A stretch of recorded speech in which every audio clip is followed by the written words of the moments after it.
அண்ணன் உடல் எடையை குறைக்க சொல்லுங்க, நீங்க சொன்னா கேட்பார். மர்க்கா மர்க்கா சொல்லு, நீங்க சொன்னா கேட்பார். பாரதராஜா, மகேந்திரன், சீமான், இன்னும் ஒரு 4-5 பேர் கூப்பிட்டா ஆளுக்கு 10 நிமிஷம் 1/2 மணி நேரம் பேசினதுதான். எங்க போய் என்னமோ உலக அரசியல அவர்கிட்ட உட்கார்ந்து பேசின மாதிரி. என்ன சொல்லணும்ன்றத நீங்க நிறைய சொல்லிட்டு இருக்கீங்க. போடுவீங்களா? அதான் விஷயம்.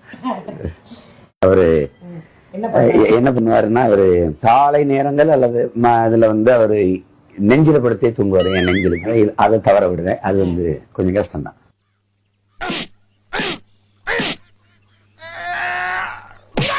ரெண்டு முறை தொட்டார்.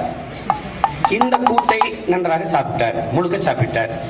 இந்த கறியை ஆள் தொடவே இல்லை. இதை இது சாம்பார் ஊத்தி கொண்டார், இதை தவிர்த்து விட்டார். இதை எழுதிக்கிட்டே இருக்கேன். கீழே படுத்து துப்பாக்கி வச்சு மேல வந்த விமானத்தை சுட்டு வீழ்த்திட்டார். கீழே படுத்து துப்பாக்கி வச்சு மேல வந்த விமானத்தை சுட்டு வீழ்த்திட்டார். எப்பேற்பட்ட வீரம் பாருங்க. எங்க அண்ணன் சொல்றாரு, உங்க நாடா இருந்தா நேரம் பெரிய விழா வச்சு பாராட்டிருப்பீங்க, நாங்க போர் சூழல்ல ஒன்னும் செய்ய முடியல, அப்படி தட்டி கொடுக்குறாரு. அது உண்மையிலே வாழ்க்கையில எவனுக்குமே வரக்கூடாது.